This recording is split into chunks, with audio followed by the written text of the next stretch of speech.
Well, hello everyone. Welcome back to some more Xenoblade Chronicles 2. And today we're going to do exactly what we did with version 1.4.0, but this time with Challenge Mode. We're going to review the Challenge Mode DLC that has come out exactly 1 week ago from now. And as you guys are probably aware, the Challenge Mode has brought about just some amazing new potential for how the game can continue moving forward. And there's also going to be some new stuff on the way, which I'm really excited for. So the first thing I wanted to mention for this particular one is that we're just going to review kind of what I thought, what I think it means for the future of this game, and just overall how I felt about the content that was provided. Now, obviously the most obvious kinds of content that you would receive would be the challenge mode in and of itself, and the two blades that have come with it, Fiora and Shulk. Now, for those of you guys that might have remembered from several weeks ago, there was actually a datamine for those two particular characters. Now, this seems almost too good to be true for me, but it turned out to actually be the case that yes, Shulk and Fiora were playable. Shulk had the shield hammer moveset, which I was really skeptical about. And quite recently, actually, at the time of recording, there was even more data mines regarding a character from Xenoblade Chronicles X, which is going to be making an appearance, regarding the two new DLC blades that are coming out in the near future, which I'm predicting to be a Chroma Katana and a Bit Ball. I won't talk too much about the data mine, though. Actually, this will probably be the last I'll say about it, just because, like always, general rule of thumb, I like to be more skeptical about these kinds of things, because I want to wait for the official announcement from the developers before I make any concrete predictions or any concrete analysis, things like that. So, when it comes to Shulk and Fiora, they're both amazing blades in their own right, and for those of you guys that haven't seen the 1.4.0 update video that I uploaded about, I think it was a month ago, man, time flies. Yeah, I uploaded that video, and one of the predictions that I made and how I felt T-elos and Poppy Buster would affect the game moving forward is that, like, the developers will now be ramping up the difficulty, or at least open up more avenues for difficulty because of just how powerful these blades are. And you actually might have seen that from the Shulk video that I uploaded, where just having the T-elos on my team really made a huge difference in comparison to if I just kept using light elements against the, Mr. Carlos, Mr. Immovable Carlos.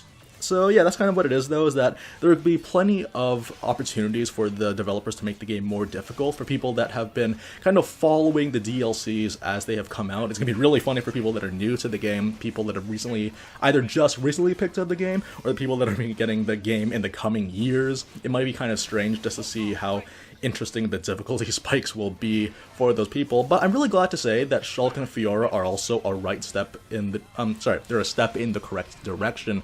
The reason why I say that is because, well, Shulk and Fiora are some of the best blades at whatever it is that they set out to do. So Shulk, he has amazing support, great offensive potential, and then Fiora is an absolute beast of a blade due to her amazing crit recharge and team heals. They're both extremely good.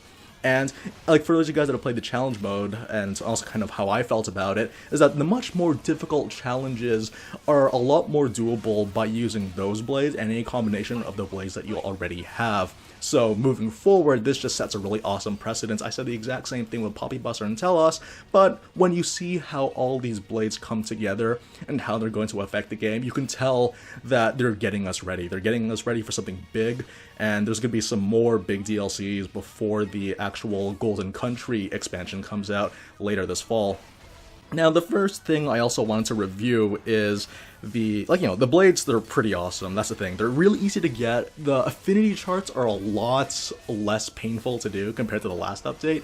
The reason why I say that is because, well, Poppy Buster was tough. I actually literally had to use New Game Plus just to kind of ease off the demand for heart-to-heart, because, you know, like, the amount of heart-to-hearts that they demanded required you to have every single blade, but if you use New Game Plus, that's a little bit easier. The same thing can be said for T-elos. Like, there was just so many weird requirements in the way. For Shulk and Fiora, particularly for Shulk, you notice that the requirements for his affinity chart are primarily to do with actually playing challenge mode, and Fiora, like, I only had to explore the worlds once. I think I had to look up where to get the 12 brother-sister pawn side quest in order to unlock the rest of her affinity chart. But that's about it though. Like there was just going to be that one big hurdle, but then once you overcome that, you're basically good to go. So I really like that. I really hope that they bring that forward, or who knows, maybe they might even change it or go to an even further extreme by having a really overpowered blade that takes like the most annoying objectives in the entire game.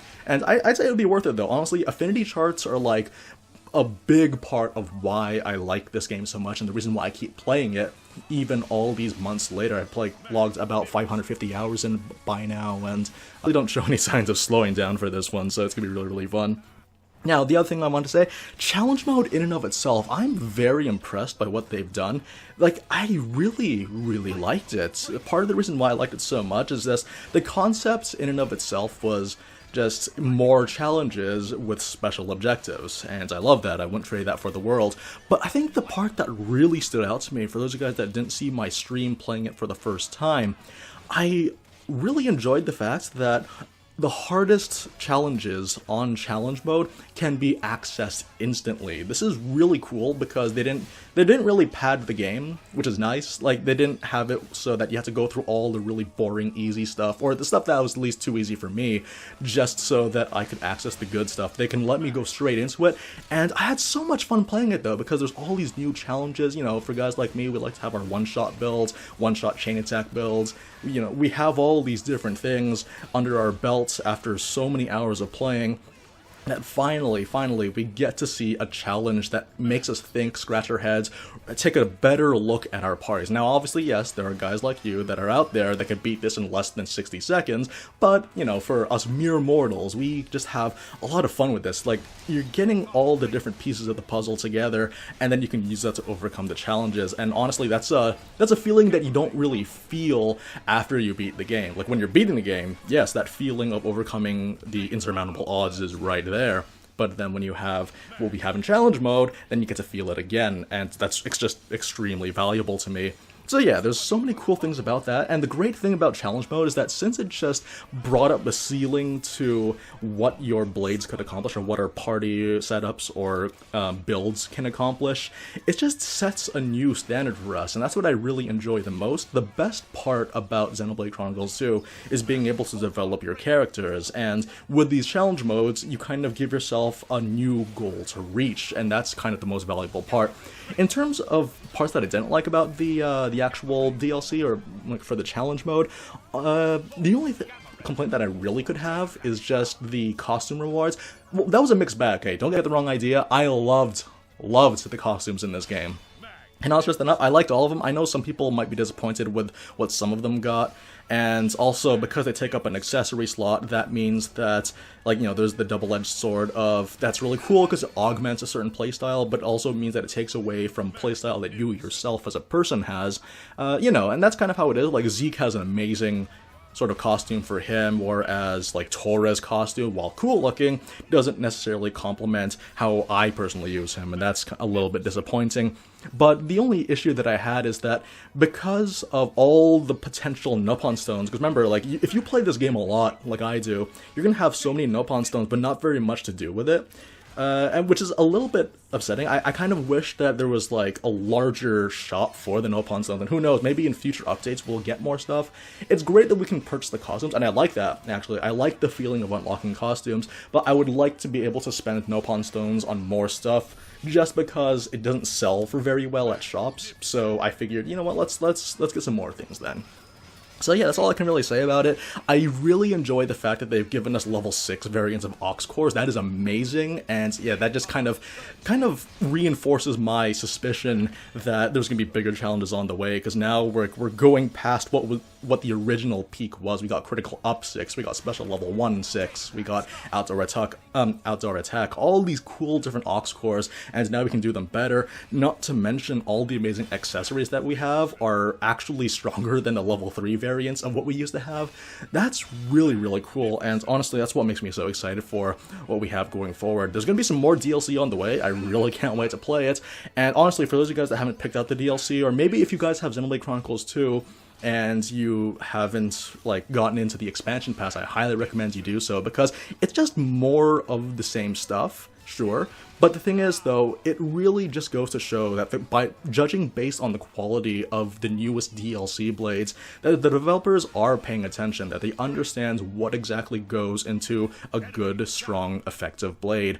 And honestly, it's this kind of attention that warrants the precedent for higher quality down the road. Anyways, guys, thank you very much for joining me on this little impromptu review of mine, and as usual, I will see you guys in the next one, whether that's a stream or a video.